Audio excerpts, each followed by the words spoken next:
성산 웅해구라고 하는 세계 자연유산의 우리의 선물, 그 선물의 이면, 속면에는 또 다른 역사가 들어 있습니다. 또 어젯밤에는 우리가 이 수마포 해안가에서 세종대왕과 관련되어 있는 노인성을 관측하러, 촬영하러 왔었습니다. 그 노인성은 우리에게 장수라고 하는 또 기쁨을 주는 거였는데, 그 밤에는 보이지 않던 성산 웅해구의 이 산속에 뻥뻥 뚫려 있는 저 동굴처럼 생긴 것은 무엇인지, 어둠 속에서 보이지 않았던 게 밝음 속에서 드러난 것을 또 만나본 시간입니다. 여기 지금 건너편에 사고 있죠, 모래언덕. 그 모래언덕의 제일 돌출된 부분 보이시나요? 그 자리에 우리가 앉아 있었습니다. 그리고 이 콘크리트 구조물로 해놓은 저쪽 자리에 완전 밀물이 되면 다 찾아서 못 들어갑니다.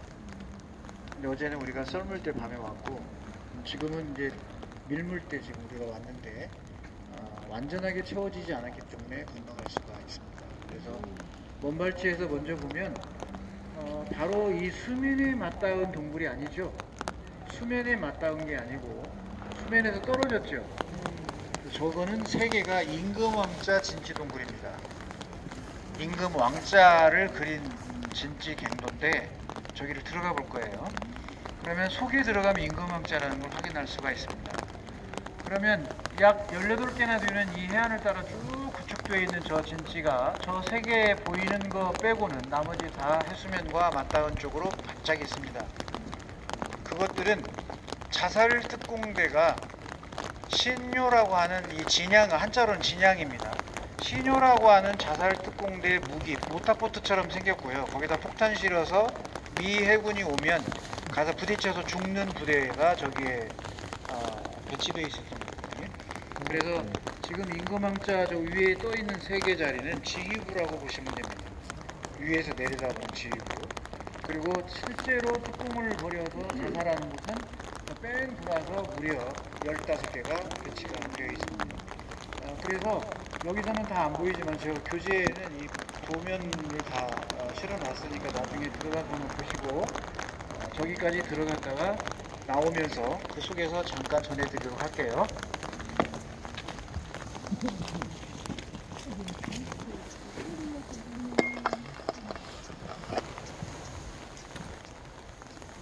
자, 다 오신 듯 합니다. 뒤돌아서 저 멀리 섭지코지를 한번 봐주세요. 섭지코지. 섭지라고 하는 건 좁다라는 거고요. 코지라고 하는 건 육지에서 쓰는 곳이라는 뜻입니다. 장산곤마루에 하는 노래 있죠? 그 장산곳처럼 돌출된, 해안으로 돌출된 부분을 곳이라고 하는데 여기 코지라고 하는 거고요. 그래서 저 전방에 보면 섭지코지가 보이고 뿔뚝 올라온 데 보이죠? 네, 그쪽에 가면 이제 특이한 구조를 볼 수가 있어요. 분화구에 마그마가 올라오는 곳을 우리가 화도라고 하는데 그 화도가 올라오다가 그대로 식어서 굳으면 암경이 돼요. 딱 굳어가지고 기둥처럼 가만 남고 나머지 다 없어집니다. 그게 섭지코지에 가면 볼 수가 있는데 저기에 이제 태평양 전쟁기 일제강점기에 거기에 군사 기지를 뒀어요. 그리고 지금 저 배 하나 보이죠? 좌측으로. 그 배의 우측으로 어제 노인성이 있었습니다. 그 도전에다가 이제 확실하게는 100% 확정은 할 수 없지만 어느 정도 잡은 것 좋은 카메라로. 그래서 제가 교재에 있는 거 페이지 보여드렸죠. 찾아보신 분 계세요? 저녁에 들어가서 대답이 하나도 안 나오는 거 보니까 너는 올려라 나는 안 본다 뭐 이런 거 같아요. 자, 고개를 돌리고 저를 봐주세요. 묻자고 한 얘기고요.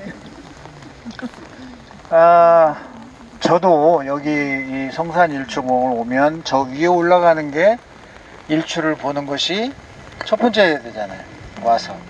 그런데 이렇게 밑에 이게 있다고 하는 걸 안 것은 한참 뒤에, 나이도 한참 먹고 그 뒤엔 일이고, 그리고 이렇게 이제 역사를 알고 접하면서 이렇게 이 흉측스럽게 뚫려 있는 태평양 전쟁의 상흔이라고 제가 표현을 하는데요. 이 상흔이 바로 우리의 과거의 우리의 선대 아버지 할아버지의 삶의 모습이었구나. 그 생각이 드는 거예요. 뻥뻥 뚫려 있는 저 진지쟁도, 침략자 야만의 정말 짐승만도 못한 일제를 제가 용서하지 않는 대로 다양하게 있지만 절대 용서하지 않습니다. 제 죽는 날까지는 저는 우리를 용서하고 싶습니다. 그러나 일본에 살고 있는 선량한 시민들과 깨어난 지식인들, 양심 있는 이런 분들은 교류를 할 거고요. 그렇지만 국가기관으로서 일본이라고 하는 상징성의 그곳은 제가 용서할 마음이 결코 없습니다. 저는 감는 순간까지도 저는 용서하지 않습니다. 그러나 더 밝은 미래를 위해서 일본 내 선량한 지식인들이나 일부 시민들 함께 국적을 떠나서 보편적인 인류의 가치인 인권이나 평화, 사랑 이거에 함께 뜻을 두는 분들은 얼마든지 우리의 이웃이고 사랑이어야 합니다. 그들과의 유대도 중요해요. 미래 후손들의 양국의 미래를 위해서. 지금 이제 앞에 한번 보세요. 이렇게 되면 뒤로 물러나 주세요. 여기까지 못 올라간 건 다 보이라고 한 거거든요. 사이사이에 올라와서 배치도를 한번 보세요. 지금 잠깐 내려놓을게요. 저는 좀 맞으면 되니까. 옆에 있는 이게 지금 대한민국 근대 등록문화유산으로 등재된 겁니다. 여기 편말 붙인 거 보이죠? 네, 근대 문화유산 표시예요. 그 콘크리트 구조물로 되어 있죠. 콘크리트 구조물로 되어 있는 거는 지금 저쪽에 있는 게 일부 흔적이 있는지 모르겠는데 얘예요. 그러면 나머지는 그냥 곡괭이로 팠는데 콘크리트 구조물로 했다는 건 그만큼 견고성을 가지려고 한 거잖아요. 그래서 좀 더 상징성을 갖고 있습니다. 자, 여기에 보면 현재 위치가 여기 우리예요. 그러면 바로 옆에 있는 진지갱도가 요겁니다. 요 두 개. 그런데 이 사고가 몰려오니까 저거 메꿔졌죠? 저 오른쪽에 있는 거. 자꾸만 메꿔집니다. 저렇게 원래 안 메꿔졌었어요. 최근 일이에요. 그러니까 급변하는 거예요. 오래 걸리지 않는다는 게 지질학적 사건이. 자, 그러면 여기에 제가 아까 임금왕자라고 했잖아요. 요게 임금왕자인 거예요. 거기서 보면 M자로 보이잖아요. 근데 이게 아래쪽, 가운데, 위쪽, 일자. 그래서 이거를 임금왕자 진지갱도라고 얘기를 합니다. 저 위를 들어갔다 올 거예요. 그러면 그 다음부터 여기를 돌아가면 이렇게 많은 자살특공대의 신료라고 하는 이 모타포트를 숨겨놓는 진지갱도입니다. 그러면 미 함대가 연합군이라고 하지 미군이라고 그냥 생각해 주세요. 미 함대가 이 성산의 해안가로 접근하면 여기에 숨어있던 모타포트에 있던 사람이 조정합니다. 자살 특공대가. 근데 모타포트에는 폭탄이 실려 있어요. 그리고 가서 이제 유도로가 있어요. 유도로의 흔적이 요거예요. 보세요. 여기. 요 분홍색으로 칠한 거 보이죠? 지금은 이제 파도의 침식에 의해서 싹 사라져서 없어요. 이 해안에 유도로가. 그 말은 뭐냐면 모타포트 밑에 바퀴가 달려 있어요. 바퀴가 굴러가게 해야 되잖아요. 못 굴러가잖아요, 이거. 그러니까 콘크리트 구조물을 해서 물까지 닿는 곳을 길을 내요. 콘크리트 길을. 그걸 유도로라고 해요. 그 유도로의 흔적이 여기 남아있는 거예요. 그럼 여기서 굴러서 이리 내려오는 거죠. 그러면 얘를 미 해군의 함정이 여기 있다면 와서 부딪혀도 죽는 거예요. 이거를 진양부대라고 했어요. 진양부대. 일본 말로는 신유예요. 그러면 이런 진양부대를 여기만 한 게 아니라 서귀포에 삼매봉에도 있고, 우리가 간 북촌초등학교가 서우봉, 제가 역사 얘기를 잠깐 했는데 서우봉에도 이게 있고, 그리고 그 지질학의 공원이라고 할 수 있는 수월봉에도 있고, 총 5군데를 운영했습니다. 해안가에서 자살 특공하는 부대를. 그 중에 우리가 이따가 내일 가게 되는 송악산에는 가이텐 기지에 가이텐이라고 하는 것은 하늘로 돌아간다 회천이에요, 한자로. 그래서 회천이라고 하는 게 뭐냐면 일본의 여러분 가미카제 들어보셨잖아요. 신풍이라고 하는 이 본래의 일본 제국주의로 돌아가자고 해서 어뢰처럼 생긴 비밀 무기를 만듭니다. 어뢰처럼. 여기는 보트처럼 생긴 거고요. 그 어뢰에 사람이 들어가요.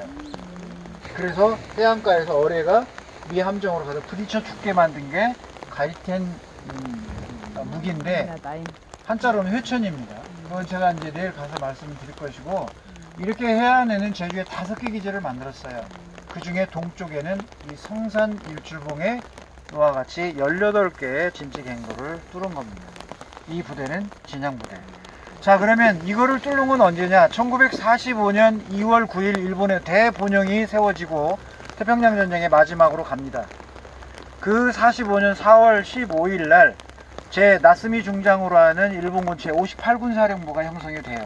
그래서 관동군, 만주에 있는 이 장춘에서 이 대련으로 이어졌던 철로를 보호하고자 초창기 두었던 관동군의 일부를 소집해 가지고 111사단, 121사단을 구성해서 관동군을 끌고 내려옵니다. 그게 4월, 5월, 6월이에요. 그래서 일본에서 급조한 108여단, 그게 우리가 어제 갔던 검은우름에 지휘본부를 두었어요. 분화구에. 그리고 중심부를 맡는 96사단, 총 3개 사단 1개 여단을 구성해서 58군 사령부를 구성한 게 제주 막바지입니다. 그 중에 여기를 구멍 뚫은 사람들이 그 시기에 전라남도 사람들이 와서 뚫었습니다. 제주 사람들이 아니에요, 여기는. 그러면 전라남도에 광산 기술자들이 왔다면 어디로 유추해 볼 수 있어요? 화순 탐방. 그 화순이 우리나라 남쪽에는 고생대 퇴직층이 거의 없어요. 다 강원도, 단양, 삼척 이때면 고생대 유적지가 있는데 화순회가 있어요. 남아있어요. 그래서 그 화순 탄광이 탄광 기술자들이 있었단 말이에요. 그러니까 이런 것은 곡괭이로 파도 돼요. 부서지니까. 그런데 뭐는 곡괭이로 안 되겠어요? 아까 용암이 굳은 것. 흘러가서 굳은 용암들 있잖아요. 그건 곡괭이로 안 파지죠. 그건 폭약을 써야 돼요. 그래서 북한 쪽에 있는 이 탄광의 기술자들이나 전남 일대 이런 분들이 동원이 돼야 됩니다. 그래서 여기에 이 한바에 살면서 그 열 몇 살의 어린 증언한 게 있어요. 할아버지가 나중에. 그래서 줄 맞춰서 가고 이 패냈던 우리의 선조 할아버지들의 삶이 저 동굴에 그대로 담아 있는 겁니다. 동굴을 일본 놈들이 팠겠어요? 다 우리 조선 선조들이 다 판 거죠. 그래서 이게 이제 완성이 돼서 마지막 전쟁터가 미 연합군이 저 북해도 홋카이도로 해서 올 가능성이 크다. 그 다음에 제 두 번째는 이쪽 제주도 남해안으로 해가지고 일본의 규슈로 해서 혼슈, 도쿄로 올 것이 크다 예상을 한 거예요. 그 중에 말기에, 태평양 말기에는 아니다. 이거는 분명하게 제주도로 해서 규슈로 해서 올라온다라고 결정적으로 확정을 한 거예요. 그래서 여기에 3개 사단 1개 여단의 58군 사령부를 구성한 겁니다. 이제 전쟁은 일본 본토가 아니라 오키나와, 이오지마, 오키나와 이후에 제주가 된 거예요. 그래서 여기에 소녀대, 그 다음에 청년대, 장년대, 부녀대, 노년대까지 편성을 해서 여기 있는 선조들에게 축창을 줬어. 총은 안 주고. 뒤로 총 쏜다고. 그래서 이 해안가에서 미군이 상륙하면 총알바지를 시키는 훈련을 시킨 겁니다. 이게 제주였어요. 이제 아시겠어요? 그런 급박한 상황에 몰린 게 제주입니다. 요항도 이오지마에서 보여줬고 오키나와 20만 명 학살될 때 보여줬고 이제 다음은 일본과 전혀 관계도 없는 한민족 제주인들을 불러다가 끌어다가 여기에 총알바지를 시키려고 하는 그 상황에 전개가 된 거예요. 그러니 우리 눈앞에 보이는 저 흉측한 구멍이 말은 하고 있지 않지만 저걸 파기 위해서 끌려왔던 우리 선대 아버지들, 할아버지들 생각해봐요. 그리고 제주도민들은 당시 많은 사람들이 그렇게 끌려 나와서 총알바지로 오키나와 전투의 이 원주민들을 12만 명 학살했던 것처럼 그렇게 무자비하게 학살시킬 뻔했다는 겁니다. 그래서 검은으로 올라갈 때 정상부 제1관망기 옆에 진지갱도가 있었어요. 우측에 쌓인 거. 그게 산 정상에 있는 갱도예요. 다 그 흔적들입니다. 7, 800개가 있습니다. 그러니까 우리가 다니는 곳은 우리의 역사도 있지만 국제정세의 태평양 전쟁 세계 제1차 대전의 연장선의 과정에 있었던 그런 흔적들이 고스란히 담겨있고 또 유럽의 산업혁명의 결과가 우리에게는 식민지로 연결됐고 문화사가 아니에요. 우리에게는 식민지라고 하는 처참한 강한 역사의 현장이 산업혁명의 결과입니다. 학교에서 배우는 산업혁명은 글자화된 거지만 우리에게는 글자가 아닙니다. 우리 아버지, 할아버지들의 피와 생명을 담고 그 현장이 여기입니다. 자, 그래서 시간이 없기 때문에 그래도 올라가 봐야겠죠? 여기까지 왔는데 자, 그럼 제 얘기 멈추고 저 계단 해놓은 거 보이죠? 난간 그쪽으로 이동하겠습니다. 물물이 어떻게 될지 모르니까 신속하게 빨리 이동했다 올게요.